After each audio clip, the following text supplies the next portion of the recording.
cardiac arrest. When your heart stops pumping, this is a very serious and traumatic problem. This is a picture of the microcirculation taken under the tongue if you go into the F.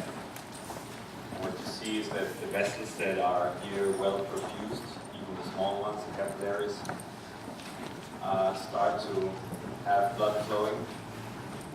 It actually takes some time. We were wondering when we were doing this experiment, we thought that this would come to a complete stop right away. But it takes almost a minute for the microcirculation to stop. So there's now, it's, I think 15 seconds, now 20 seconds, still blood moving in some vessels very fast.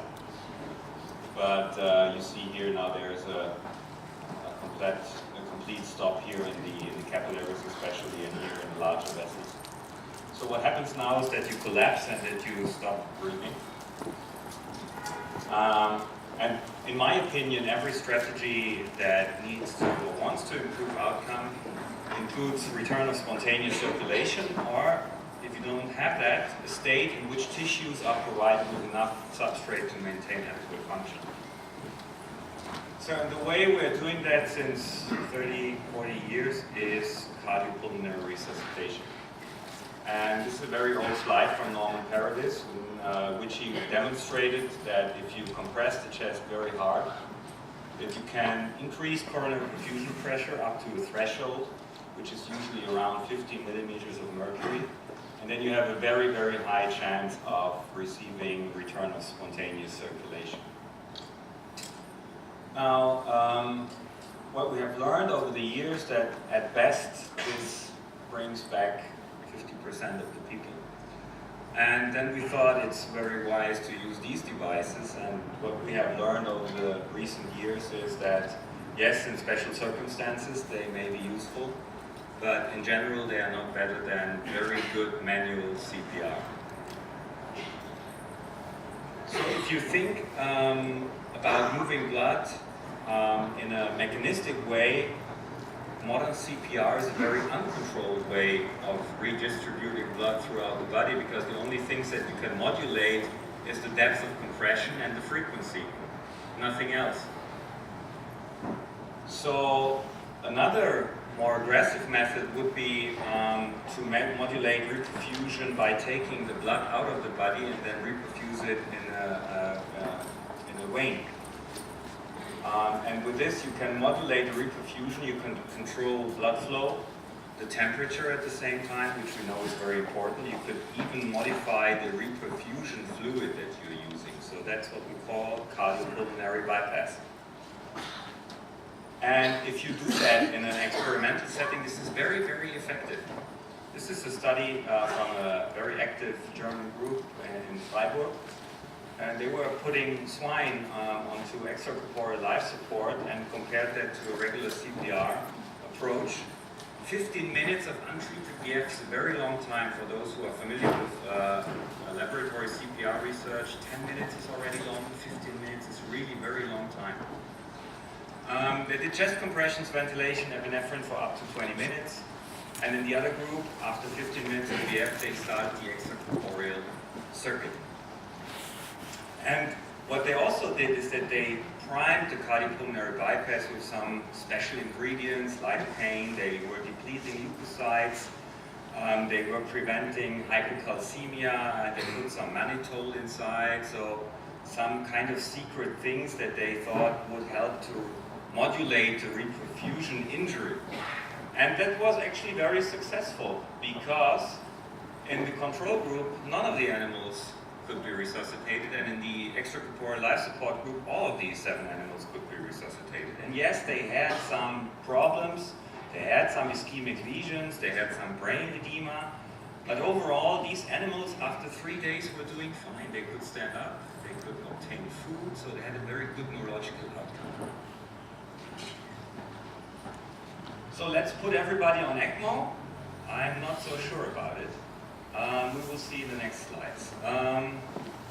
What we have also seen over the recent years is that we have smaller systems. This is a very old block that we used in my previous hospital for venous ECMO and ARDS patients. Huge console you see here, 2 oxygenators, and we have systems now available that are much smaller that you can carry with you. And so, again, the question, let's put everybody on ECMO.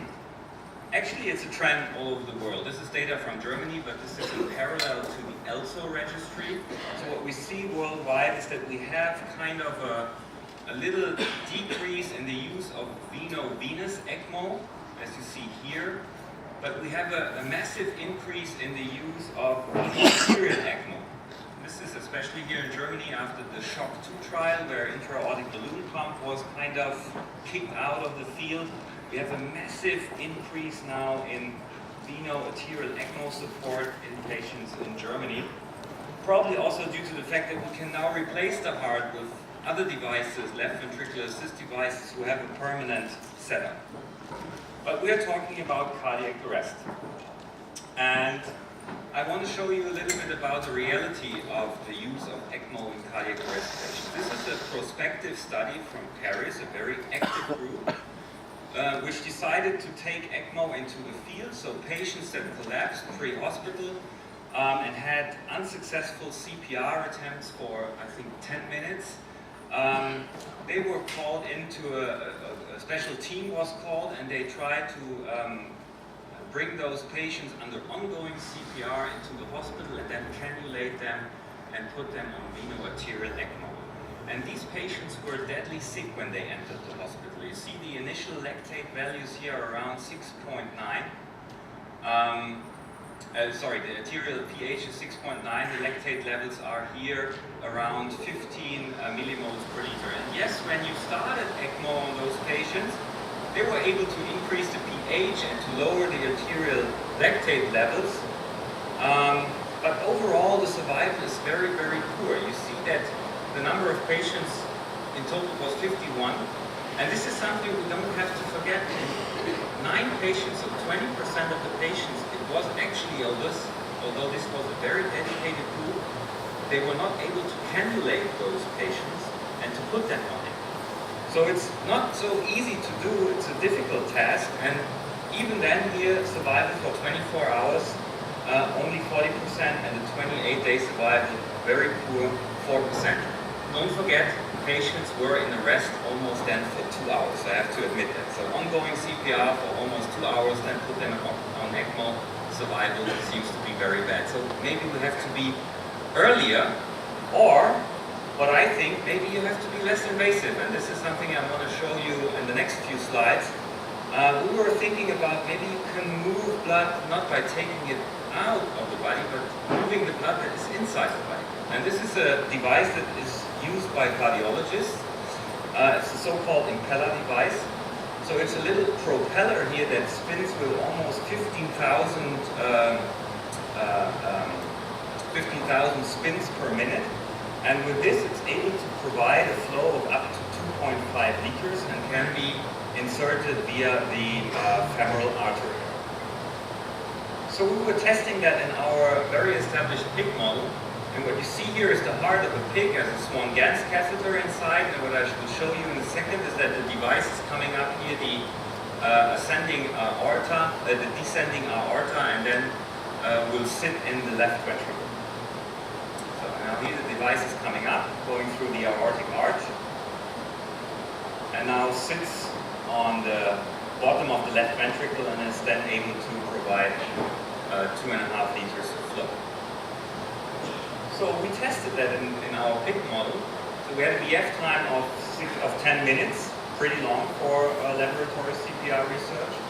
And then we did conventional CPR for 6 minutes in 10 pigs, and then impeller CPR in another 10 pigs, and then we let those animals wake up and recover for 5 days and see how they will do. And what you see is that using this intravascular CPR, that's how we call it, the coronary perfusion pressure, which I showed you previously is a determinant of return of spontaneous circulation, was significantly better, going up to almost 20 millimeters of mercury here on the black dots. These are the impeller pigs. And interestingly enough, the mean pulmonary artery pressure goes way down, which makes sense because you're actively sucking blood out of the left ventricle and thereby reducing the pulmonary artery pressure. And those animals had a much better survival. We were able to obtain ROSC in all animals using this approach, while in conventional group, which is pretty normal, only 50% of the animals could be resuscitated. And then also those animals had a much better neurological survival. As you can see here, this is the overall performance categories measure, so just looking at how well these animals are doing, if they can obtain food, if they can walk around. And you see that the animals are really in a pretty good shape when they are resuscitated with this impeller CPR approach. So we went one step further. We wanted to see how far can we push this. So it's another protocol, and we said if conventional CPR failed, we want to put these animals into intravascular CPR.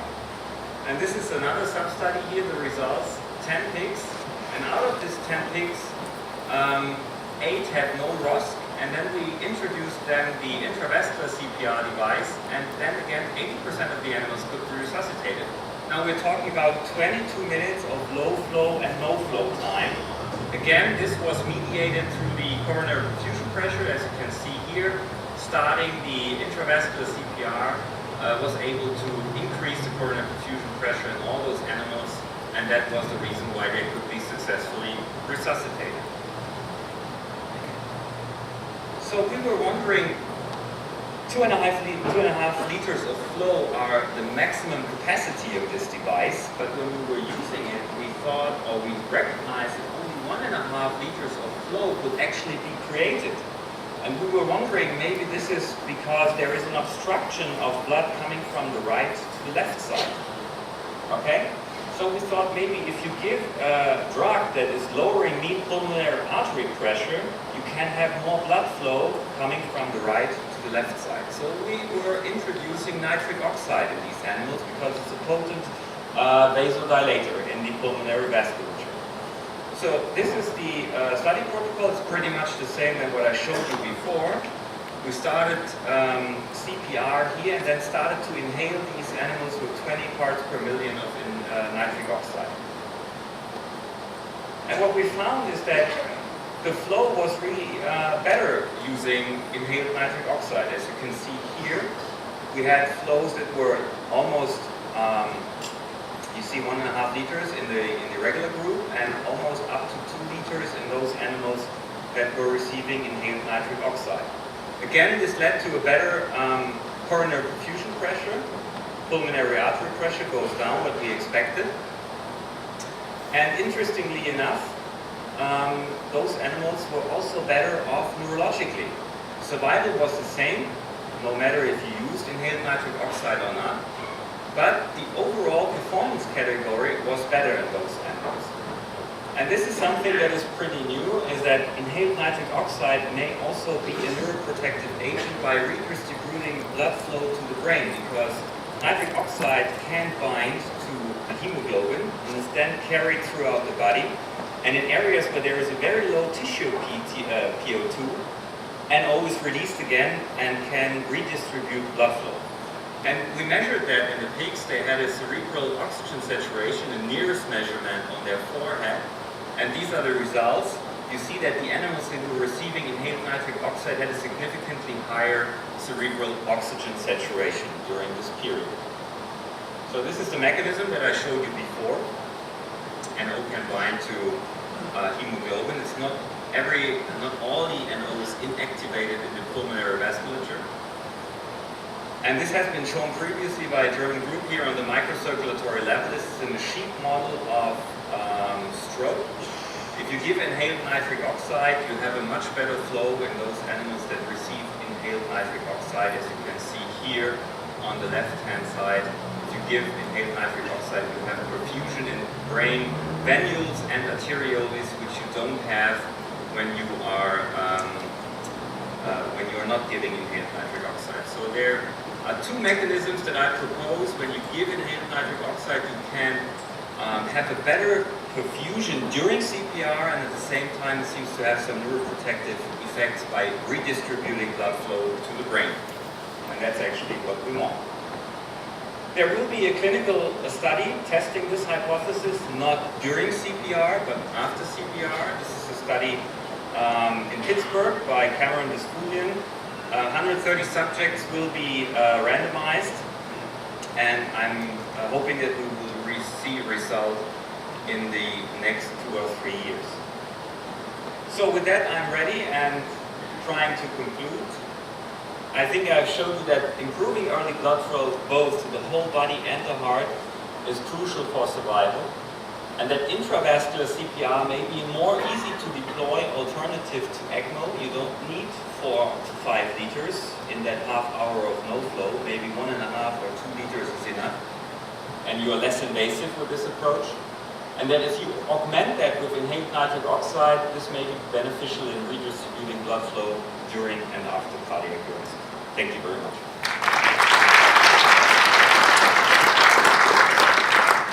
Thank you, Dr. Fries. We've got time for one question, I think. Anybody got a question?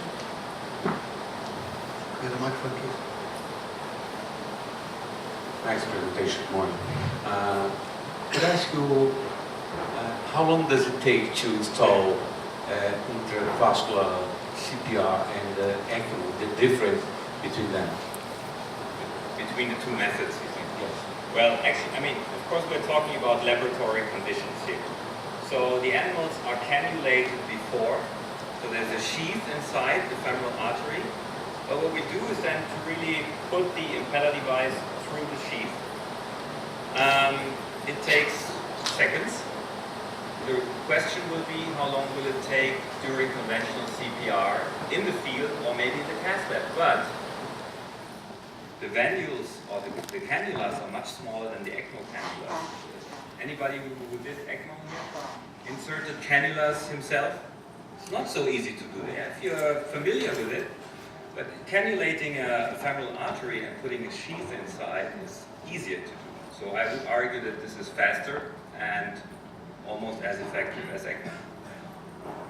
But we can discuss about it later. Okay, thank you, Dr.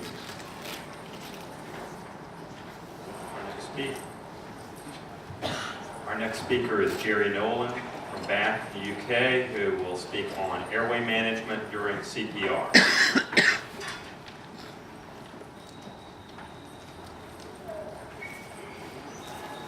Thanks very much for the detailed introduction. Good morning, everybody. Mike, would you please?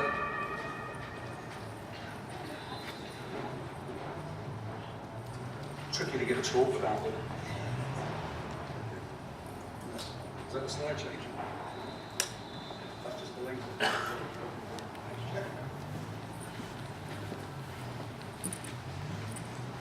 Have I actually got control of that?